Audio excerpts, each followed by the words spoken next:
It is a Saturday morning in late June. You walk out to the back porch with a cup of coffee, and 3 feet from the porch step, coiled up in the shade of a flower pot, is a copperhead.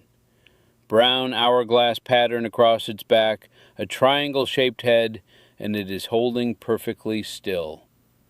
Your 6-year-old grandson was about to come out that same door 3 minutes from now to play in the yard. You back away slow.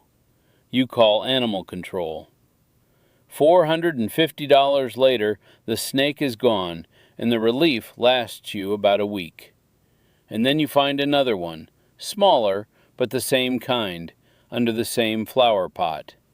And now you understand. Where there is one copperhead, there is a whole population. And the question is no longer, how do I get this snake out of my yard? It is, how do I keep the snakes from ever coming back?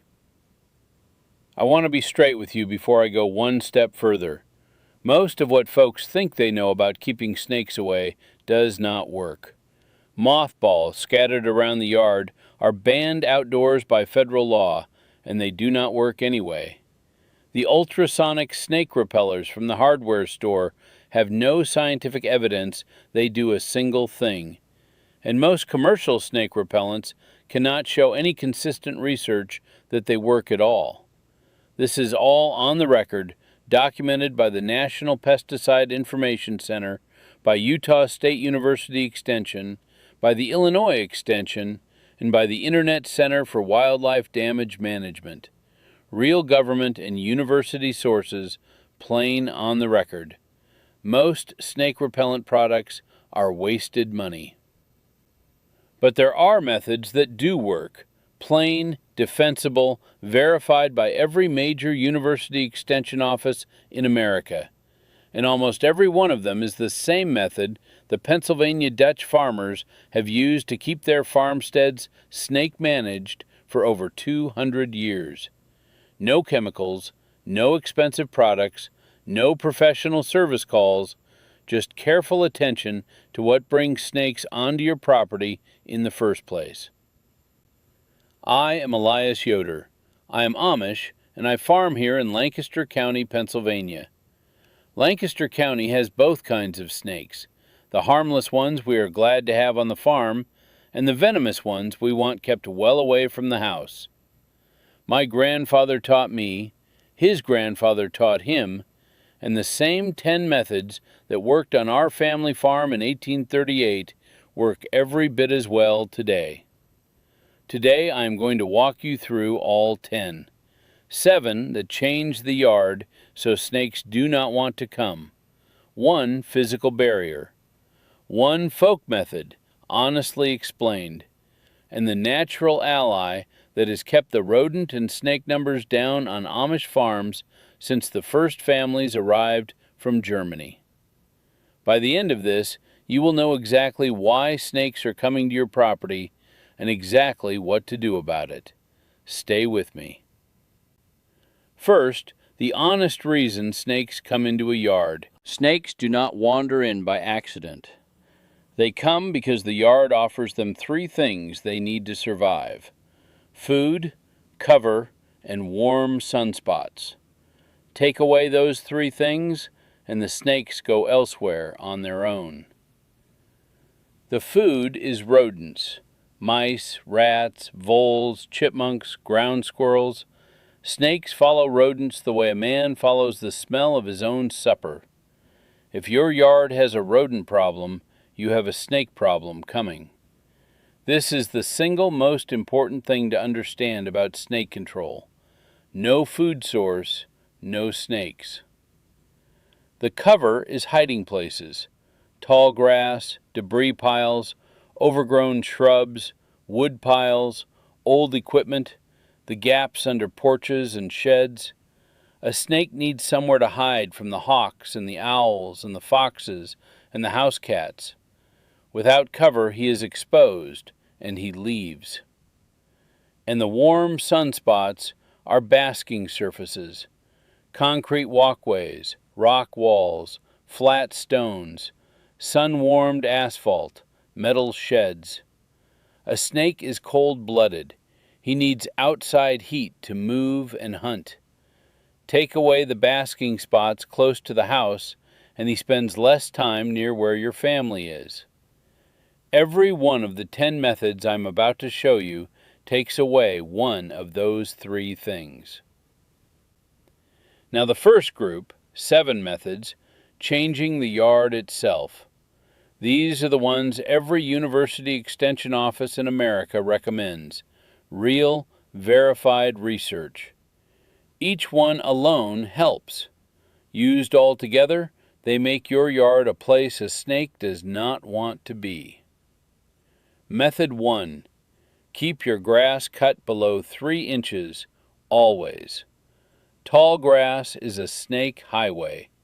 It gives him cover from the hawks above, cool ground out of the sun, and hunting ground for the insects and small rodents he eats.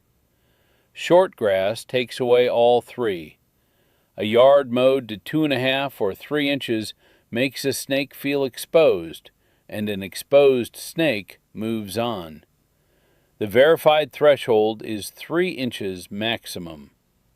And do not forget the strips along the fence lines, because folks miss those, and they become the corridors a snake travels to get from one part of the yard to another. Method 2. Remove every piece of clutter and debris from the yard. Old lumber, stacked rocks, brush piles, fallen branches, piles of leaves, unused equipment, the old mower behind the shed, rusty barrels, piles of brick. Every one of those is snake harborage, a place to nest and sun and hunt and breed. A yard that gets cleared of its debris piles loses somewhere from 70 to 90% of its snake population within a single season, and that is documented by multiple state extension offices. Anything that has sat on the ground more than 2 weeks is potential harborage. And the firewood, hear me, firewood stacked against the house is about the worst snake invitation there is. Move it at least 20 feet from the house up onto a raised rack with the bottom row off the ground. Method 3. Seal every entry point into your buildings. A snake can squeeze through a gap as small as a 1/4 inch, and the National Pesticide Information Center plainly recommends sealing any gap larger than that on the outside of the home. The spots most folks miss. The bottom seal of the garage door. The dryer vent. Put a cover with mesh or a wildlife flap on it. The AC condensation drain lines where they leave the house. Wrap them with galvanized hardware cloth. The foundation gaps.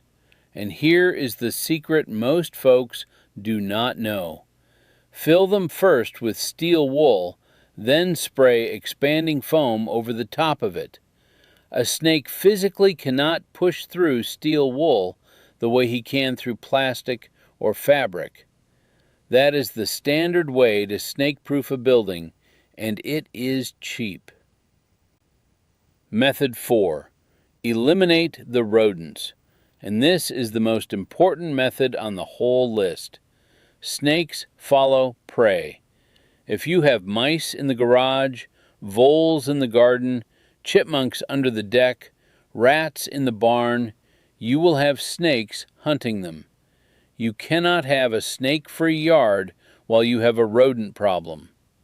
Snap traps set along the walls because rodents travel against a vertical surface, not across open ground. The baking soda and flour and sugar bait in a tamper-proof container that I covered in an earlier video. Removing the food sources and sealing the same entry gaps. When the rodent numbers drop, the snake numbers drop right along with them. The cause and the effect are direct and they are quick. Method 5. Secure your trash cans and never leave pet food outside. Open trash and outdoor pet food are the strongest rodent attractants on most any property. Every outdoor can gets a tight-fitting lid and a bungee cord if the raccoons can work it open, because if a raccoon can open it, so can a rat. The pet food bowls come inside at night, every night, and even the outdoor eaters get their food picked up within 30 minutes. Compost gets enclosed in a sealed tumbler or a lidded bin because open compost is a rodent buffet. And the bird seed under the feeders gets cleaned up. Every rodent attractant you remove is a snake attractant removed. Method 6. Prune your shrubs and bushes 12 inches up off the ground and 24 inches back from the house. Low branches do two things you do not want. They give ground level cover right where a snake likes to be, and they build a climbing bridge from the ground up onto the side of your house, because yes, a snake can climb, up a shrub and up rough siding and into an attic vent or an upstairs window. Prune the bottom of every shrub up at least a foot. Keep them 2 feet clear of the walls so you have an inspection zone. And trim any tree branch that overhangs the roof or comes within 6 feet of the house.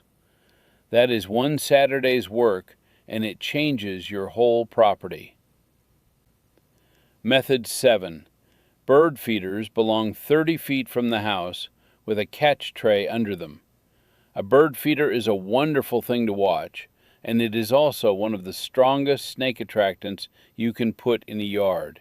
And the reason is plain. The feeder draws birds. The birds drop seed. The dropped seed draws rodents.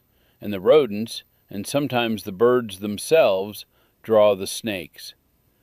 30 feet from the house. 30 feet from where you sit and where the children play. A catch tray to gather the dropped seed, and a weekly cleanup of what spills. If you have a serious snake problem, take the feeders down entirely through the peak season, late spring into early fall. This one change has solved more mysterious snake near the house problems than any other on the list. Now the second group, the physical barrier. One method. Method 8. A snake-proof fence made of 1/4-inch hardware cloth. If you have one specific area you want to fully protect, a children's play zone, a chicken coop, a vegetable garden, a patio, a properly built snake fence is the only barrier that genuinely keeps them out. 1/4-inch hardware cloth, galvanized steel mesh, not plastic, not chicken wire because the holes are too big, not window screen because it is too flimsy, buried 10 to 12 inches down into the soil because a snake will tunnel under a shallow fence, standing at least 30 inches above ground with the top edge angled outward at 30 degrees, so a snake that tries to climb it falls back off, and no gaps at the corners, the gates, or where the fence meets a building. It runs about $3 to $5 a foot for the mesh, so a 50 by 50 enclosure is somewhere from $400 to $1,000. Set that against $450 for a single removal call, and the fence pays for itself by the second emergency you would have had. But this is for protecting one zone you cannot tolerate a single snake in, not the whole yard. The whole yard is the 7 habitat methods. Now the third group, the folk repellents, and I am going to be straight with you about these before I say a word about the recipes. Method 9. The folk repellent recipes, the cayenne, the garlic, the sulfur, the clove, and cinnamon. The research on these is mixed, and I will not pretend otherwise. The Internet Center for Wildlife Damage Management, a serious academic source, says plainly that several snake repellents have been promoted, but none have extensive research showing they work in the real world. The Illinois Extension says simply that repellents like mothballs and sprays do not work. And yet folks who have used these recipes will tell you they saw a result, and that is real too. Many homeowners report success. The scientists are skeptical. The truth most likely sits somewhere in the middle. These recipes may help in combination with the habitat work above. They will not work on their own if you have left the rodents and the harborage unaddressed. With that scope stated plain, here are the recipes folks have used, and you pick the one with what you have on hand. The first, a cayenne and dish soap spray. Boil a gallon of water with 2 tablespoons of cayenne powder. Cool it, add a tablespoon or 2 of dish soap, and spray it in a foot-wide band around the area. The second, a dry powder of equal parts cayenne, garlic, onion, and sulfur, laid down in a foot-wide band, and wear a dust mask and eye protection when you spread it, because that powder is hard on the lungs and the eyes. The third, a tablespoon each of clove oil oil and cinnamon oil in warm water, sprayed as a perimeter band. And the fourth, a garlic oil barrier. The same garlic products sold for mosquitoes, a quarter cup in a gallon of water. All of them must be laid down again after rain, because the strong smell is what folks believe does the work, and the rain washes it away. If you have done the habitat work and want one more layer, these are cheap to try and cause no harm. If you skip the real work and lean on these alone, you will be disappointed. Now the fourth group, the natural ally, the real Pennsylvania Dutch tradition. One method. Method 10. Keep barn cats. This is the method Esther's grandfather used his whole life, and the one most modern Americans have clean forgotten. A pair of working barn cats on a property holds the rodent population down to near nothing. No mice, no rats, no voles, no chipmunks, and so no snakes coming to hunt them. This is the foundational method that has worked on Amish farms for 200 years. Outdoor working cats, not pampered indoor pets, because they hunt for the work and the sport of it. 2 at the least, because a lone cat is a poorer hunter. Fed lightly, because a well-fed cat still hunts on instinct, but an overfed one gets lazy at it. Vaccinated and spayed or neutered to keep them healthy and keep the colony from growing past what your place can carry. And given a simple sheltered box with straw bedding against the weather. The cost is a couple $100 a cat to start and about the same each year to feed, and against 0 rodent damage, 0 snake encounters near the house, and 0 pest control bills, they pay for themselves inside the first year and keep paying for 10 or 15 years after. Now this is not for every household. If you are in town or the neighbor's dogs would get them, or you cannot commit to feeding and vet care for the life of the animal, it is not your method.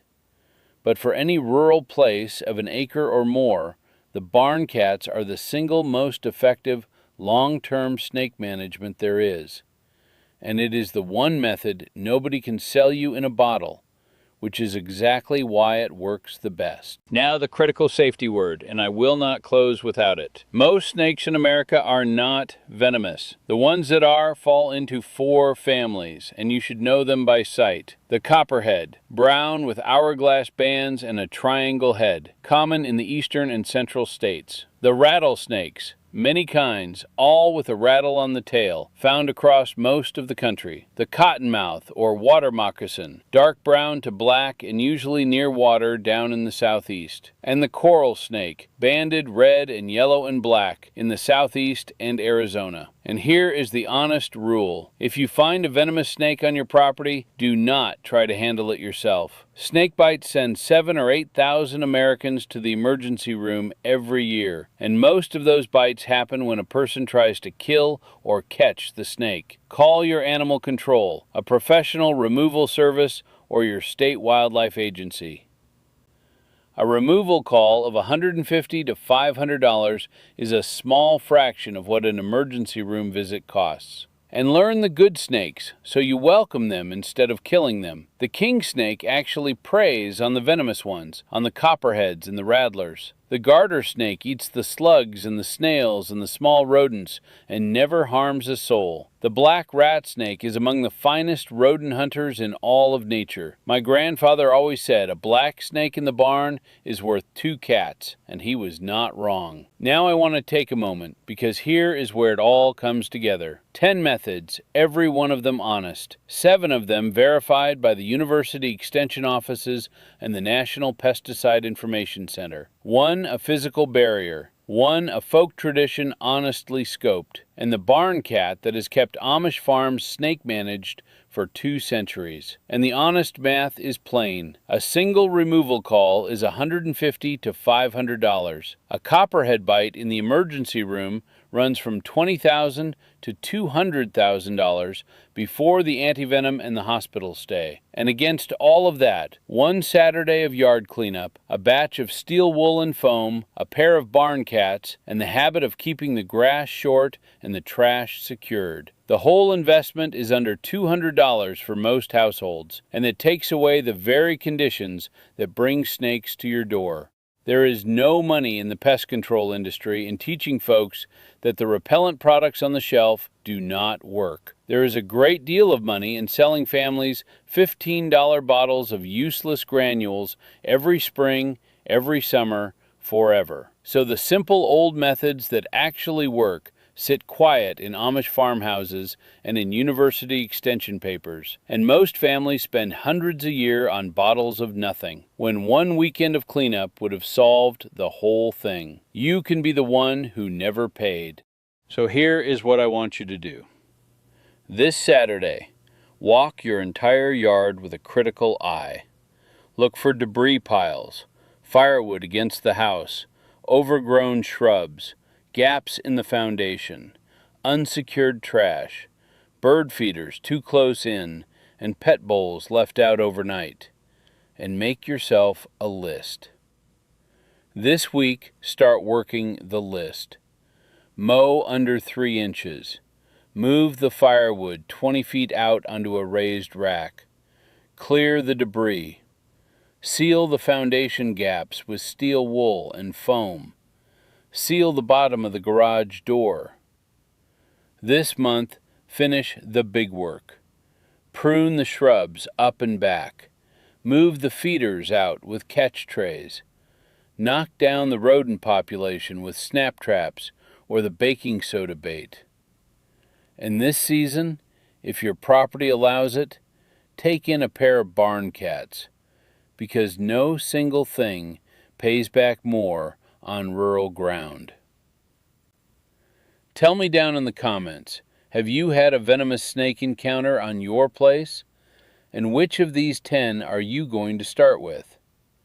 And if your grandparents had their own old way, the wood ash circle around the chicken coop, the goose patrol in the yard, the family barn cat passed down the generations, share the memory, because those little inherited methods are exactly the knowledge that gets lost when nobody writes it down.